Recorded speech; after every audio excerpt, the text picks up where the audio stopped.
कांग्रेस ने आज बीजेपी को बुरी तरह घेर लिया है और यह घेराव संसद से लेकर ओडिशा विधानसभा तक नजर आया। जी हां, ओडिशा का नाम ले रहा हूं मैं। बिहार, बंगाल, उत्तर प्रदेश, दिल्ली, इन सब का नाम तो हम लोग, इन सब का जिक्र तो कई बार हम करते हैं, लेकिन ओडिशा विधानसभा तक बीजेपी कैसे घिरी हुई है उसका जिक्र हम यहां पर करेंगे। और संसद के बजट सत्र का दूसरा चरण, दूसरा फेज अभी चल रहा है, आप जानते हैं। और इसमें पहले ही दिन यानी सोमवार को केंद्रीय मंत्री धर्मेंद्र प्रधान ने अपनी एक टिप्पणी में बीजेपी को फंसा दिया और अब ऐसा लग रहा है कि मोदी के मंत्री की यह हरकत बीजेपी को दक्षिण भारत में काफी नुकसान पहुंचाने वाली है, क्योंकि प्रधान ने इतनी अपमानजनक टिप्पणी तमिलनाडु पर की कि अब उसे रिकॉर्ड से ही हटाना पड़ा है। अक्सर विपक्ष के सांसदों के बयान कार्रवाई से हटाए जाते हैं, लेकिन इस बार तो बीजेपी ही फंस गई है। वहीं आज कांग्रेस अध्यक्ष मल्लिकार्जुन खड़गे का रौद्र रूप राज्यसभा में देखने को मिला और इसमें बीजेपी अध्यक्ष जेपी नड्डा सकपकाए हुए नजर आए। उधर ओडिशा में भी बीजेपी ने सरकार तो बना ली, लेकिन अब वहां भी हालात बीजेपी से संभल नहीं रहे हैं। आज तो नौबत विधानसभा में हाथापाई तक पहुंच गई। इधर यूपी, बिहार, महाराष्ट्र, इन तमाम बीजेपी शासित राज्यों में बीजेपियां पार्टी को मुसीबत में डाल रही हैं और इन सब के बीच मॉरिशस पहुंचे नरेंद्र मोदी के लिए देश में अब नए सवाल तैयार कर लिए गए हैं। समाजवादी पार्टी ने मोदी को सलाह दी है कि मॉरिशस से आने के बाद मणिपुर चले जाएं। वहीं कांग्रेस ने भी एक ट्वीट में बताया है कि मोदी की प्राथमिकता मॉरिशस जाने की है, लेकिन मणिपुर जाने की नहीं है। तो बीजेपी इस समय अपने ही बनाए चक्रव्यूह में फंस रही है और खास तौर पर दक्षिण भारत में पैर जमाने की उसकी जो कोशिश है, उस कोशिश को धर्मेंद्र प्रधान ने काफी नुकसान पहुंचा दिया है। सुनिए कल किस तरह धर्मेंद्र प्रधान ने तमिलनाडु के लिए अपमानजनक टिप्पणी की थी। जरा धर्मेंद्र प्रधान को सुन लेते हैं और उसके बाद चर्चा आगे बढ़ाते हैं। सुनिए जरा। They are ruining the future of Tamil Nadu students. They are not doing justice. They are undemocratic, uncivilized. They are undemocratic, uncivilized. They are ruining the future of Tamil Nadu students. They are not doing justice. They are undemocratic. They are undemocratic, uncivilized. Dharmendra Pradhan की इस टिप्पणी पर अब तमिलनाडु के सांसदों ने मोर्चा खोल दिया है और आज संसद परिसर में डीएमके सांसद कनिमोझी के नेतृत्व में प्रदर्शन किया गया। वहीं मल्लिकार्जुन खड़गे ने तो मंत्री के इस्तीफे की मांग कर दी है। मल्लिकार्जुन खड़गे को सुनिए। मेरे को यह कहना है कि इस देश के एक भाग को और एक भाग के जनता को अगर आप उनके स्वाभिमान को ठेस लगाने की बात करेंगे और आप ये कहेंगे कि अनकल्चर्ड, अनसिविलाइज्ड और वो मानव नहीं है, अगर ऐसा कहते हैं तो आप मंत्री से इस्तीफा लो। देश को डिवाइड करने की बात करते हैं, देश को तोड़ने की बात करते हैं और देश को डिवाइड करते हैं। I'm not allowing that. Please, nothing is going on. बड़ी अजीब बात है दोस्तों कि धर्मेंद्र प्रधान की बात का जिक्र करते हुए खड़गे इस्तीफे की मांग कर रहे हैं तो उनकी बात को रिकॉर्ड में शामिल नहीं किया जा रहा है। और दरअसल बीजेपी का डर अब संसद के भीतर भी खुलकर दिखाई दे रहा है और कल भी इसी तरह वोटर लिस्ट में गड़बड़ी पर चर्चा की अनुमति नहीं दी गई। चाहे धर्मेंद्र प्रधान का मामला हो या और कोई भी मामला हो, बीजेपी साफ यहां डरी हुई, सहमी हुई दिखाई दे रही है। हालांकि मल्लिकार्जुन खड़गे भी अब खुलकर अपनी नाराजगी जाहिर करने में लगे हुए हैं। कल जेपी नड्डा ने विपक्ष के वॉकआउट के बाद विपक्षी सदस्यों की निंदा की थी और नेता प्रतिपक्ष सहित सभी सदस्यों को रिफ्रेशर कोर्स करवाने की नसीहत दी थी। तो आज खड़गे ने नड्डा को यही सलाह पलट कर दे दी। दरअसल हुआ ये कि एक सवाल का जवाब देने के लिए मंत्री रवनीत सिंह बिट्टू मौजूद नहीं हुए और उपसभापति उनका नाम पुकारते रह गए। तो खड़गे ने नड्डा से कहा कि आप क्यों ट्रेनिंग नहीं लेते, आपके लोग समय पर नहीं आते, मंत्रीगण भी नहीं आते, यह शर्म की बात है। वहीं गुस्से में खड़गे ने यह भी कह दिया कि क्या क्या ठोकना है हम ठीक से ठोकेंगे, सरकार को ठोकेंगे। इस पर अब नड्डा भड़क गए। हालांकि खड़गे ने माफी भी मांग ली कि मैंने सरकार के लिए कहा था, आपके लिए नहीं। लेकिन फिर भी नड्डा नाराज हैं और समझा जा सकता है कि उनकी नाराजगी आखिर क्यों है, क्योंकि बीजेपी सब तरफ से घिर रही है। वैसे ओडिशा में ही आज कांग्रेस विधायक तारा प्रसाद बहिनीपति ने बीजेपी विधायक जयनारायण मिश्रा पर मारपीट का आरोप लगाया है। आपको बता दूं कि विधानसभा में बीजू जनता दल के विधायकों ने जहां मिश्रा की टिप्पणी पर मुख्यमंत्री मोहन चरण मांझी से स्पष्टीकरण की मांग की, जिसमें उन्होंने साल 1936 में ओडिशा में तत्कालीन कौशल के विलय को ऐतिहासिक भूल बताया था, वहीं कांग्रेस विधायक राज्य में महिलाओं के खिलाफ अपराधों में वृद्धि पर विरोध जता रहे थे और सरकार से जवाब मांग रहे थे। बीजेपी सरकार ने जवाब तो नहीं दिया, अलबत्ता मारपीट की नौबत जरूर आ गई। इस बारे में कांग्रेस विधायक सोफिया फिरदौस ने बताया है कि पहली बार महिला सदस्य आज विधानसभा में स्थिति से घबरा गई। जब सदन में हंगामा हो रहा था तो अध्यक्ष को कार्रवाई की अनुमति नहीं देनी चाहिए थी। हमारे वरिष्ठ नेता को बीजेपी के विधायकों ने घेर लिया। वहीं बीजेडी के विधायक अरुण कुमार साहू ने कहा है कि हमने कभी भी विपक्ष और सत्ता पक्ष के सदस्यों को सदन के वेल में इस तरह से लड़ते भिड़ते नहीं देखा। ओडिशा विधानसभा के इतिहास में ऐसा कभी नहीं हुआ, यह कहना था उनका। तो दोस्तों, अब ओडिशा में बीजू जनता दल और कांग्रेस साथ आ रहे हैं। उधर दक्षिण भारत में नया मोर्चा बीजेपी के खिलाफ खुल गया है और दिल्ली में संसद में बीजेपी पूरी तरह से घिरी हुई है। तो अपने ही बनाए चक्रव्यूह में कैसे फंस रही है बीजेपी, और अब क्या कोई सुरक्षा घेरा अपने लिए बना पाएगी बीजेपी या इसी तरह फंसी रहेगी? आज इन्हीं सब पे चर्चा करेंगे, चाहे वो सदन के अंदर हो या सदन के बाहर हो, चाहे वो दिल्ली में हो या ओडिशा में हो।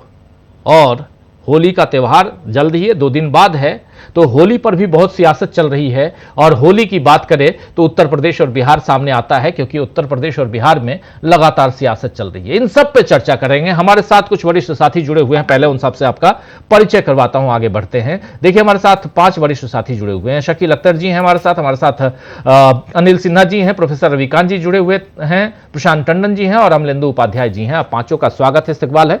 स्वागत इस्तकबाल आप तमाम दोस्त साथी शुभचिंतक आप सबका जो अब तक जुड़ चुके हैं उनका भी, जो जुड़ने वाले हैं उनका भी। शकील जी, सीधे आपके पास आना चाहता हूं। शकील जी, क्या क्या हुआ आज पार्लियामेंट में? और खड़गे साहब नाराज थे और ठोकने ठाकने की बात कर रहे थे, क्या हुआ? देखिए, दोनों जगह दोनों सदनों में आज भारी हंगामा रहा और सरकार को दोनों जगह मुश्किलों का सामना करना पड़ा। आपने राज्यसभा का जिक्र किया है तो पहले उसी की बात करते हैं। राज्यसभा में आज मल्लिकार्जुन खड़गे ने, जो विपक्ष के नेता हैं, उन्होंने सीधे धर्मेंद्र प्रधान से इस्तीफा मांग लिया। और ये जो एक ऐसी चीज है जिसको लेकर डीएमके जो है हमेशा से ये चाहती थी कि धर्मेंद्र प्रधान को अब मंत्रिमंडल में नहीं रहना चाहिए। आज सुबह जिसका आपने जिक्र किया कि संसद परिसर में प्रदर्शन किया, तो वो सिर्फ डीएमके नहीं थी, उसमें कांग्रेस भी शामिल थी। कांग्रेस के सांसद भी जो थे तमिलनाडु के, वो उसमें शामिल रहे और उन्होंने डीएमके के शिक्षा मंत्री धर्मेंद्र प्रधान का इस्तीफे की मांग करी। आज खड़गे जी जो थे वाकई भारी गुस्से में थे, वो जाहिर है क्योंकि उनको बोलने के बीच में बार बार रोका टोका जा रहा था। जब वो बोलने खड़े हुए तो उपसभापति ने टोका कि मैंने आपको नहीं बुलाया था। सारे विपक्ष के लोग कहने लगे कि नेता प्रतिपक्ष कभी भी बोल सकता है, नेता प्रतिपक्ष को अधिकार है, सदन के नेता को भी अधिकार है, वो दोनों कभी भी बोल सकते हैं। तो इस पे सबसे पहले जो है उपसभापति हरिवंश जो है वो टिप्पणी करने लगे। तो मल्लिकार्जुन खड़गे ने बड़े साफ शब्दों में कहा कि यहां तानाशाही चल रही है, और इस तानाशाही शब्द से वो सारे के सारे लोग परेशान हो गए। सरकार कह रही थी कि हमसे कहा, और उपाध्यक्ष उपसभापति कह रहे थे कि हमसे कहा। खड़गे जी ने कहा कि ये जो है, जिस मंत्री की बात करने के लिए मैं खड़ा हुआ हूं, वो मंत्री तमिलनाडु के लोगों को असभ्य कह रहा है। वो जनता के जो जनता है तमिलनाडु की, उनको उनके स्वाभिमान पर चोट पहुंचा रहा है। तो खड़गे जी ने बहुत जबरदस्त कहा, और जिसका आपने जिक्र किया वो तो उन्होंने कहा कि ठोक देंगे, लेकिन उन्होंने कहा कि स्पष्ट है, ये ठोक देने का मतलब ये है कि हम अपनी बातों से, अपने तर्कों से, अपने तथ्यों से सरकार के सामने सही तस्वीर रख देंगे। लेकिन वो उसको भी उपसभापति अपने ऊपर ले गए कि मुझसे कहा है तो खड़गे जी ने इसे कोई अहम का इशू नहीं बनाया, प्रेस्टीज का इशू नहीं बनाया। उनका अगर आपको ऐसा लगता है तो मैं अपने शब्द आपसे वापस लेता हूं, लेकिन मैंने सरकार से कहा है और ये साफ कहा उन्होंने कि सरकार से मैं अपने शब्द वापस लेने वाला नहीं हूं, न माफी मांगने वाला हूं। मैंने सरकार से कहा ठोक देंगे और इस सरकार को ठोका जाना चाहिए। दूसरी बात, आज लोकसभा में भी जबरदस्त हंगामा हुआ। राहुल गांधी आज आए थे, वो देख रहे थे मणिपुर का बजट पेश किया गया था। दरअसल मणिपुर पे ही चर्चा थी। उपनेता गौरव गगोई है, वो बोल रहे थे, तो गौरव गगोई के बोलने पर वित्त मंत्री सीतारमण टोका टोकी कर रही थी जी। यह आश्चर्य की बात है कि इतनी सीनियर मिनिस्टर जो है वो जो है बीच बीच में टोक रही थी, और स्पीकर तो कर ही रहे थे, स्पीकर और वित्त मंत्री दोनों और बाकी सदस्य। तो गौरव गगोई ने आज बड़ा जबरदस्त बोला। उन्होंने मणिपुर पे तो बोला ही, लेकिन एक बड़े व्यापक इशू पे उन्होंने बोला जिसको पूरा देश सुनना चाहता था और अंतर्राष्ट्रीय समुदाय भी सुनना चाहता था। वो था अमेरिका के साथ टैरिफ समझौते पे, और इसी पे सबसे ज्यादा हंगामा हुआ। गौरव गगोई ने कहा कि प्रधानमंत्री ने क्या गुपचुप समझौता किया है ट्रंप के साथ, वो बताया जाए। इस पे सारे लोग भड़क गए। स्पीकर ने कहा कि आप प्रधानमंत्री पे आरोप नहीं लगा सकते। उनका मैं आरोप नहीं लगा रहा हूं कोई। सीतारमण ने यही बात कही। उन्होंने कहा कि देखिए, ये हमारे देश के किसानों के लिए बहुत जरूरी है। आपने क्या वादा किया है, कौन सा टैरिफ घटाने जा रहे हैं उनके पास, ये बात आपको सदन को बताना पड़ेगी, ये बात आपको विपक्ष को बताना पड़ेगी और देश की जनता को आपको बताना पड़ेगी। देखिए राजीव जी, ये सवाल इतना इंपॉर्टेंट है, बहुत ही गंभीर मामला है ये। भारत के किसान के हितों का ये मामला है। अमेरिका ने जो एक अपनी ट्रीटी की है, जिसे वो फेयर एंड रेसिप्रोकल प्लान कहता है, वो ट्रम्प का प्लान है, वो अगर लागू हो गया, फेयर एंड रेसिप्रोकल प्लान, तो भारतीय कृषि जो है पूरी तरह डूब जाएगी। और आज की तारीख में हम जो खाद्यान्न में आत्मनिर्भर है, वो हमारी आत्मनिर्भरता खत्म हो जाएगी। तो इस सवाल को आज जो है संसद में विपक्ष ने, खासतौर से कांग्रेस ने, बहुत मजबूती के साथ उठाया कि देखिए 39% जो है कृषि उत्पादों पर टैरिफ है, और ये विशेष छूट जो है मिली हुई है भारत को WTO के अंतर्गत, क्योंकि भारत एक विकासशील देश है। अमेरिका कह रहा है इसको बराबर ले आओ। अगर बराबर ले आए तो फिर जो है अमेरिका सब्सिडी देता है अपने किसानों को, अपने खाद्यान्न पे। अमेरिकी खाद्यान्न भारत के बाजारों में छा जाएगा,